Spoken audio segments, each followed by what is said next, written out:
Joe Finn is a jazz guitarist in the mainstream jazz tradition. Although that is his strong suit, he brings a great and original guitar sound to whatever style that may get thrown at him in my experience with Joe on gigs and recording sessions. He always delivers his own sound, yet makes it fit into all the styles of music, from a samba to an old pop song done instrumentally. Joe Finn plays in a variety of settings, from solo guitar to big band and from organ trio to various combo settings. His critically acclaimed quartet won the BET Network's Jazz Discovery Showcase Award in the Jazz Instrumental category in 1998. His 7 CDs as a leader on JFP Records have gotten rave reviews and extensive national airplay. His 2021 CD release, As Luck Would Have It, has helped to establish Joe's reputation as one of today's top players. Born in Hartford, Connecticut, the son of an amateur pianist and composer, guitarist Joe Finn was surrounded by music from the very first. Growing up in Old Chatham, New York, Joe was first introduced to music through his father's jazz records collected during his days as a radio announcer and host of his own show, Spin with Finn, during the big band era in Connecticut. Joe's father was not only a music enthusiast, but an amateur composer, piano player who saw to Joe's musical education at the age of 5 with piano lessons. Joe didn't stick with the piano long, however. The moment he picked up the guitar, he knew it was his instrument and hasn't put it down since. By age 10, he was playing his first guitar and giving lessons to kids in the neighborhood. After high school, he got a bachelor's degree in music at Plattsburgh State and had the good fortune to play and study with Roy Burns, James Spaulding, Jim Miller, Billy Hawkins, and Kirk Nurrock.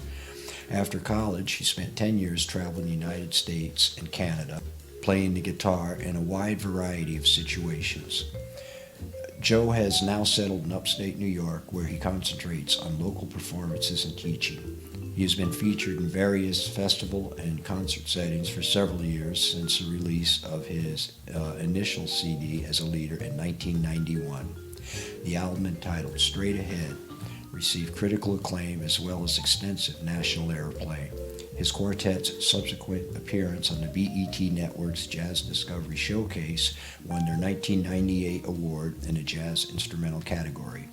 6 more independent CD releases, Guitar Signatures and Duets, Blue Tomorrow, Destiny Blue, String Theory, Generational Dynamics, and 2021's As Luck Would Have It, have helped establish Joe's reputation as one of today's top players. Joe's son, Tom Finn, is also a professional jazz alto saxophonist in the New York City area and is featured on the CD Generational Dynamics, and is sometimes a sax player on Joe Finn's gigs in the 518 area as well.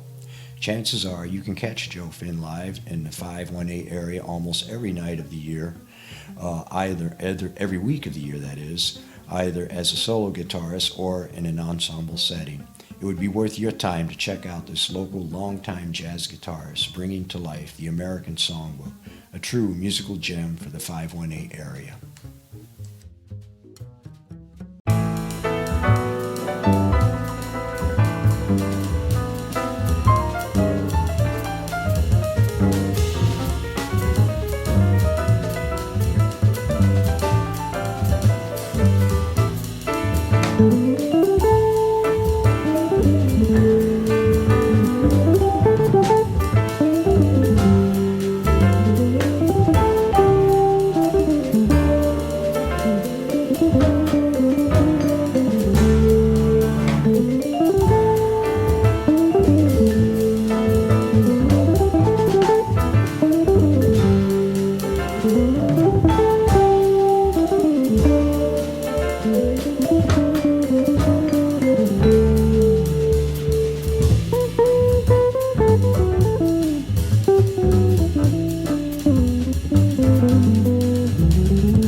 Joe Finn, thank you so much for helping me out and joining me in this interview on Empire Radio Sounds.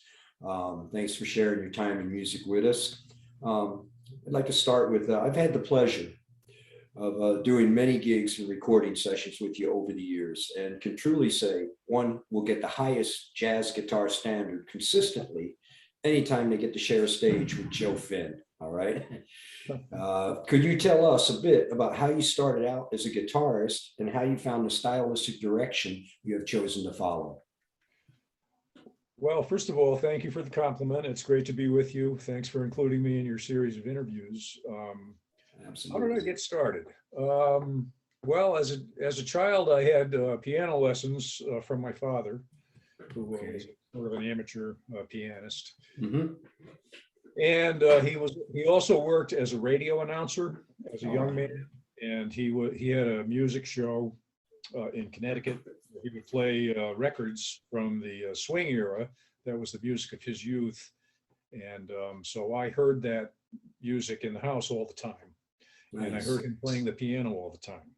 So there was always music in the house Very nice. as long as he was around. So and then I guess by the time I was maybe 8 years old, one of my uncles had given me a guitar, which I said I wanted, and because the popular music in those days was very guitar oriented, and I listened to the Beach Boys. Love the Okay. Beach Boys. And so I tried to figure out how to play Beach Boys songs on my guitar. Well, a lot of guitar in that. Yeah, oh yeah. And then yeah, that's basically what I did. I had some informal instruction on guitar, but really not a whole lot. I basically learned to play by ear, Uh-huh. by imitating what I heard on recordings. Okay. And so the first guitar player I probably heard was Oscar Moore, who was the guitarist in the Nat Cole Trio, Yeah. and that was about it for a while until I started getting my own records, like the Beach Boys types of records. Yeah. And there were also jazz records that I was able to hear. You know, the around the late '50s, early '60s, Miles Davis, kind of blue. Mm-hmm. I could sit down with that record at age 10 or 11 or so and figure out how to play Freddie Freeloader, which Nice. is not a terribly difficult song, but that and So What and Mhm. things like that, I was able to pick up by ear. And then Yeah. I just progressed like that for many years. I listened to Wes Montgomery. I Yeah. listened to Pat Martino, George Benson, Kenny Burrell. Those are the big ones for me. Sure. And I Sure. would sit down. I would put their phonograph records on the turntable and sit down and play along on the guitar. And I would stop and start the record, and just so I could appropriate the different little licks that they played. Mm-hmm. And then you know, I got more and more organized with that, and then I started writing them down, and I made transcriptions of whole solos, and you know, not really because I wanted to imitate anyone. Maybe I did, but you know, it dawned on me eventually that I couldn't do them better than they did themselves. But it Right. allows you to get inside the head of another musician and discover something about their concept, which you can then generalize into your own playing. Yeah. Yeah. So it's not really, we don't transcribe people because we want to copy them. It's really we just want to figure out how they're doing what they're doing and how it works in the context of a given tune. Sure. So, But this so I is did that. and further along here, I have some more technical questions along that area too.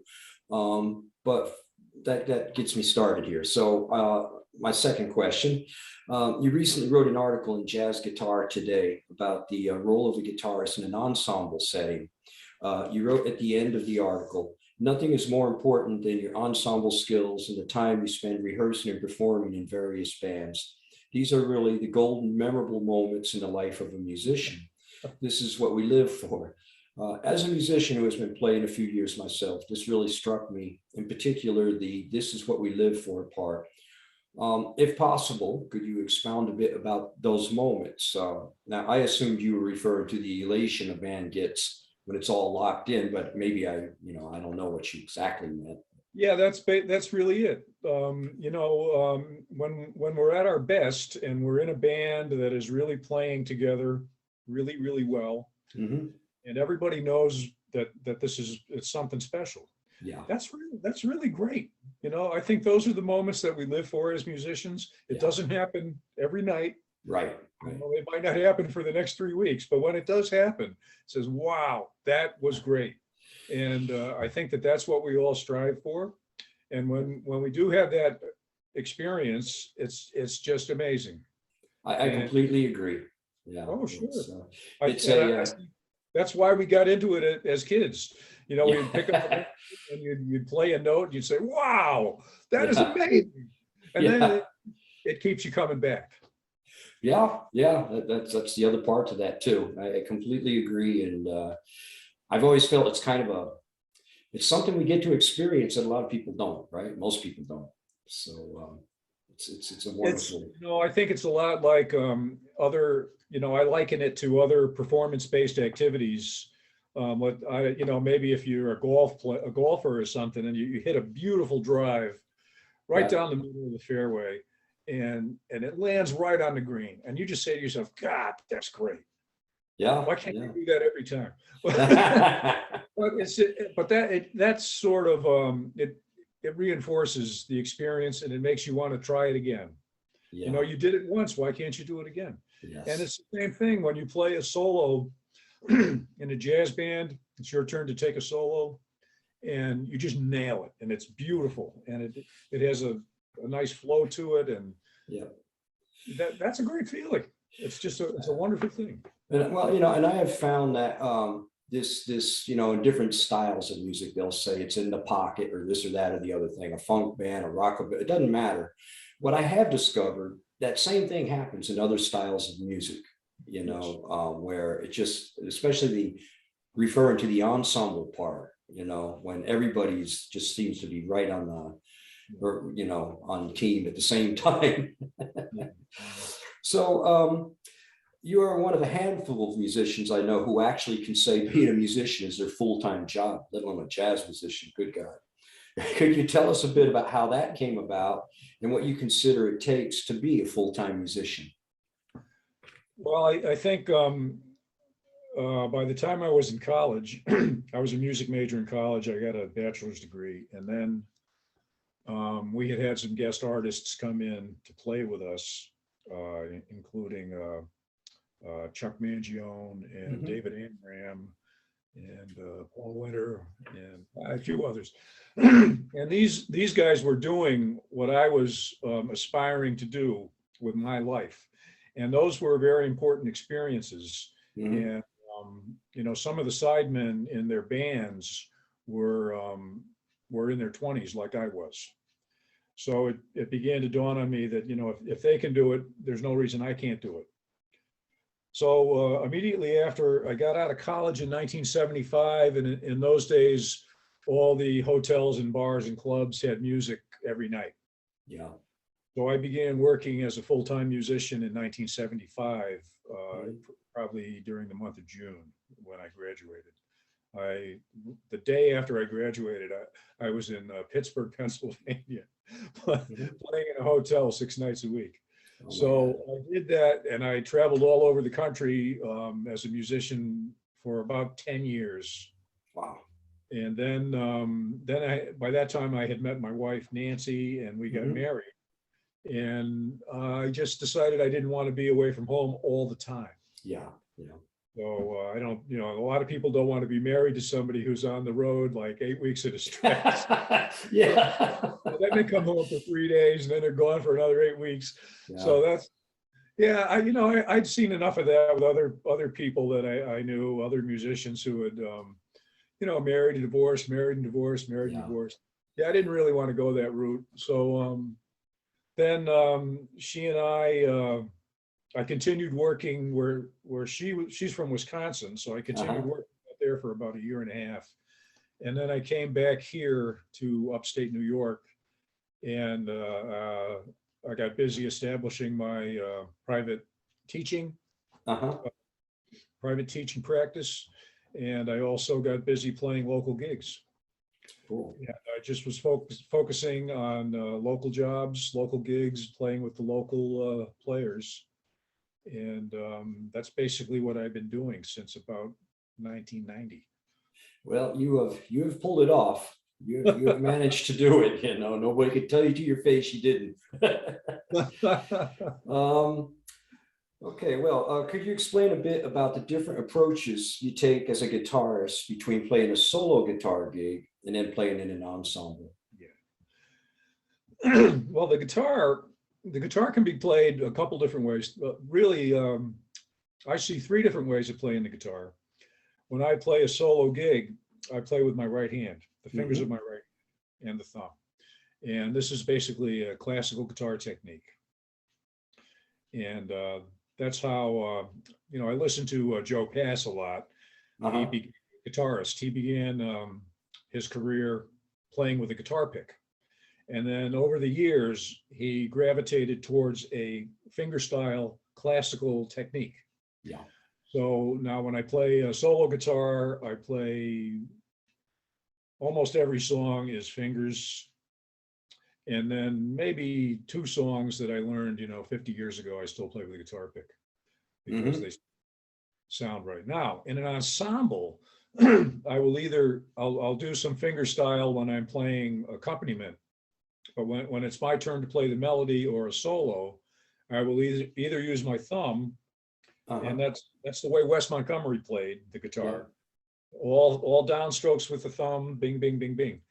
And that gives you a beautiful sound, fat sound, really amazing. That's the best sound you could possibly get. And then if you want to play something that gets into, quicker note values, 16th note figures, that sort of thing, then you really need to go with the guitar pick. And I use these little tiny guitar picks here. You can probably see that there. And it's a smaller pick with no flexibility. It's very firm.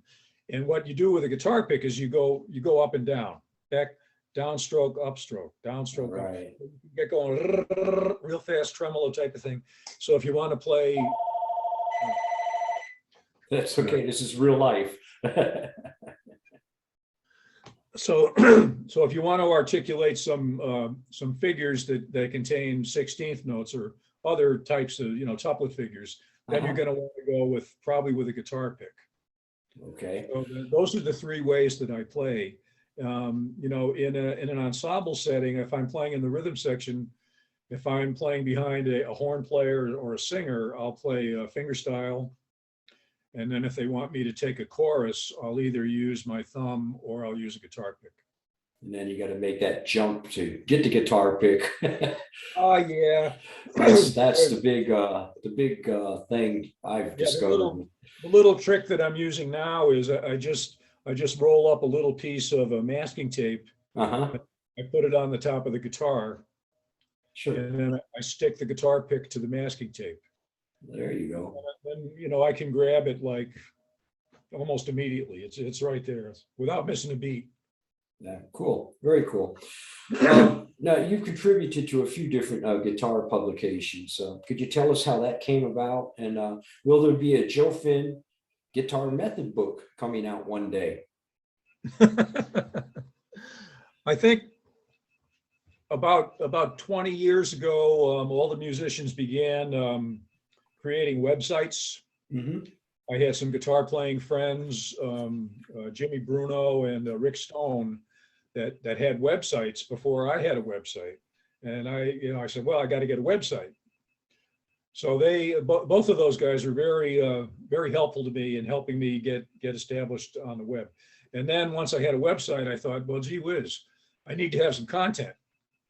So I came up with this thing, pardon me, it's called the Jazz Guitar Almanac. I started writing it 20 years ago, and it's kind of like a blog.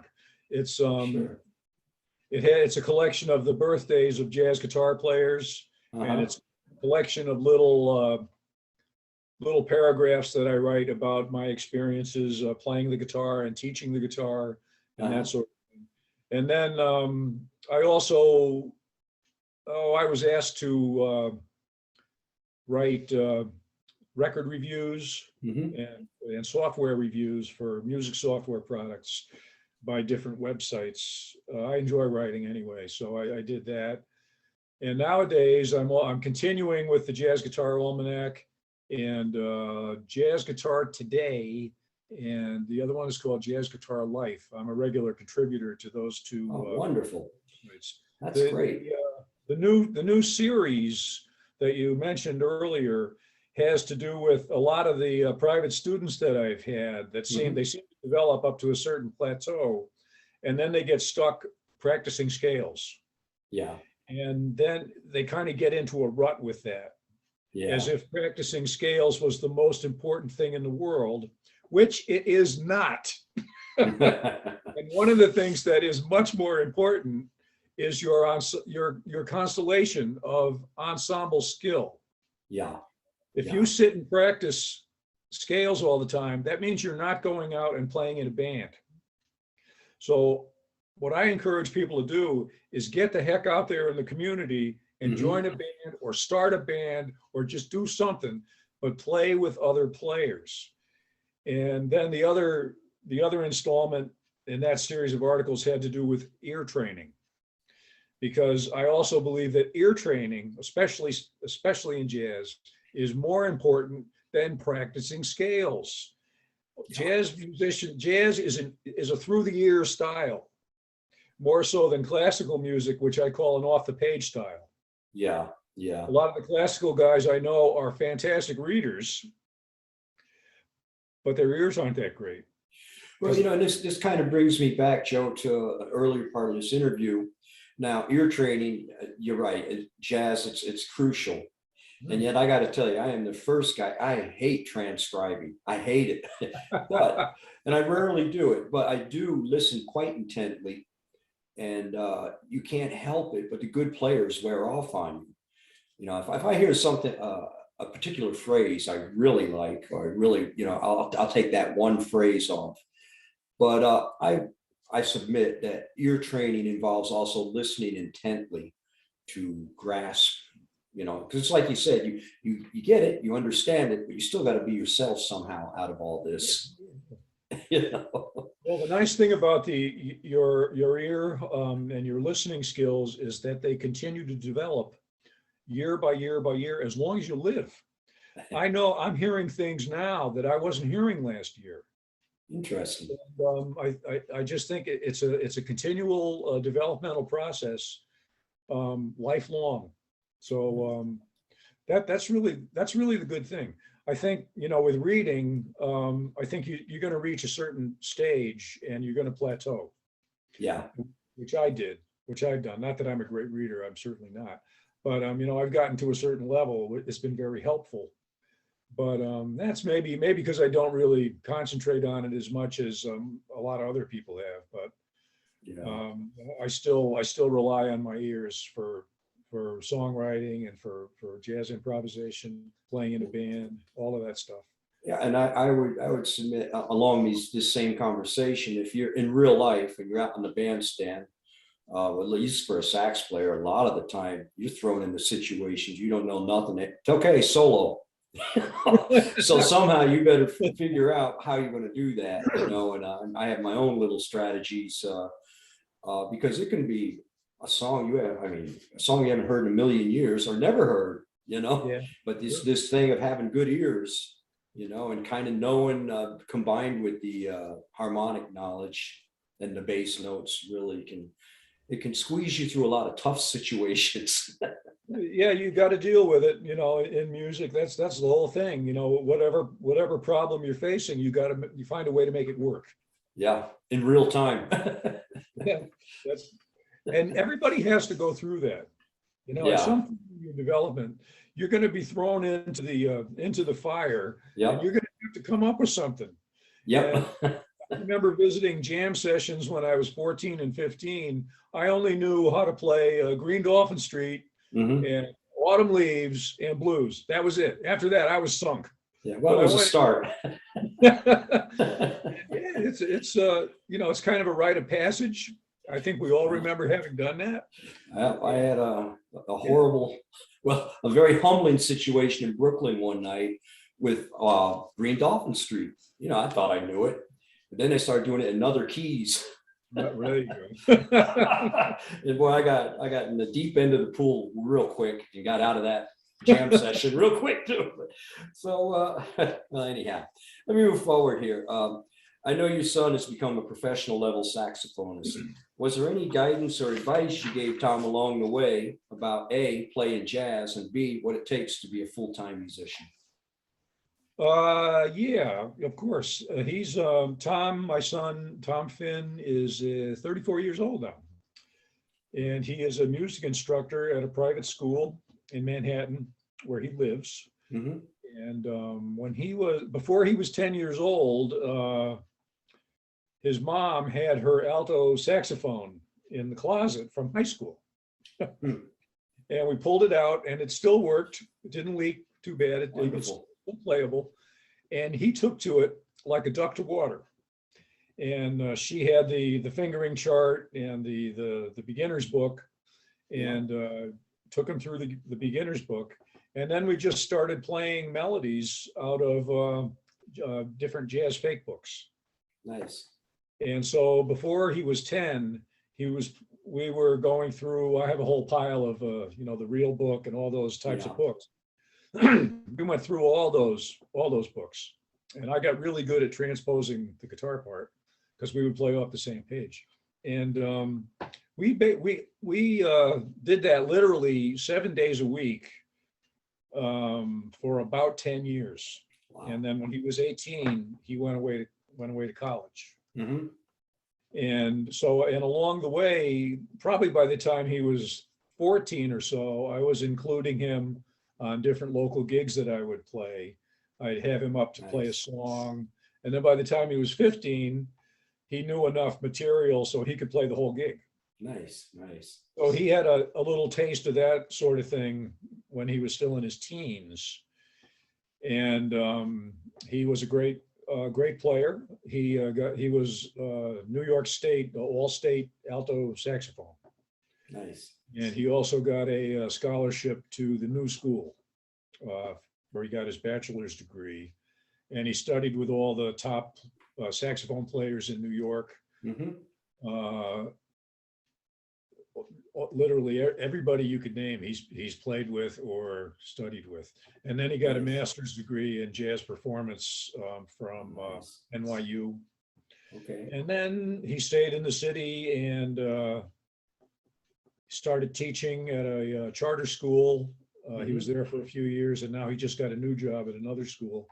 Okay. Which is he feels is a good move, and so that's basically what he's doing right now.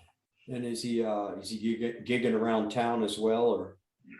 Yeah, he's been in the city now for I think 13 years, and he's played a lot of gigs.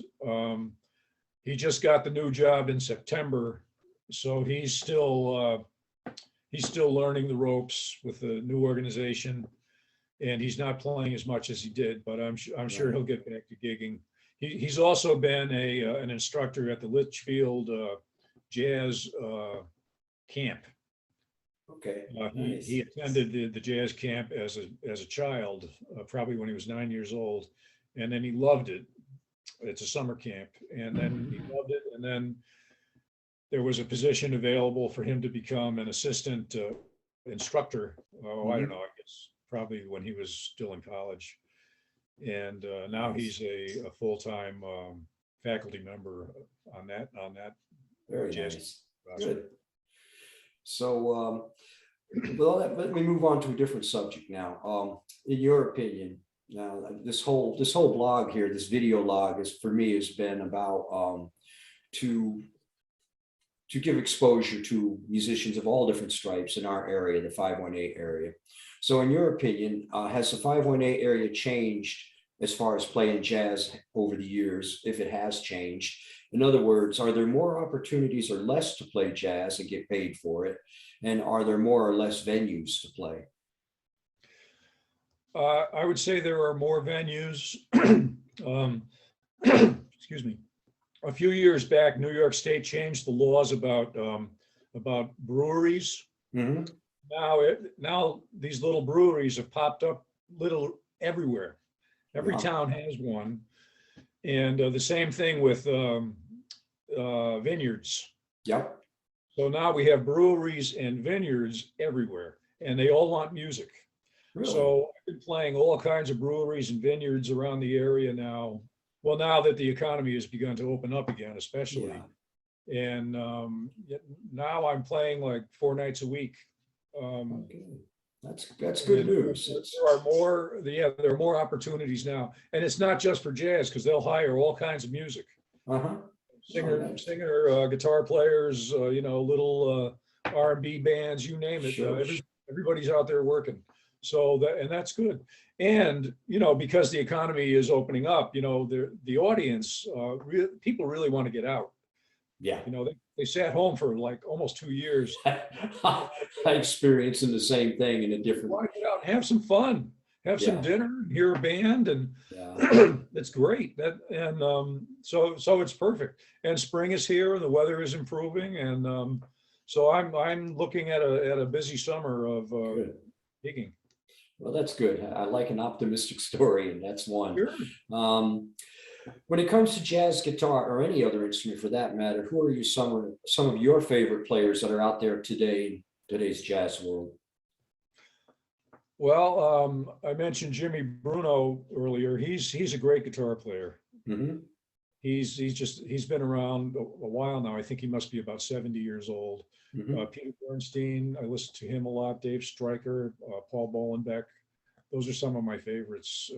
They're all great players. They're all, in the jazz tradition. Uh-huh.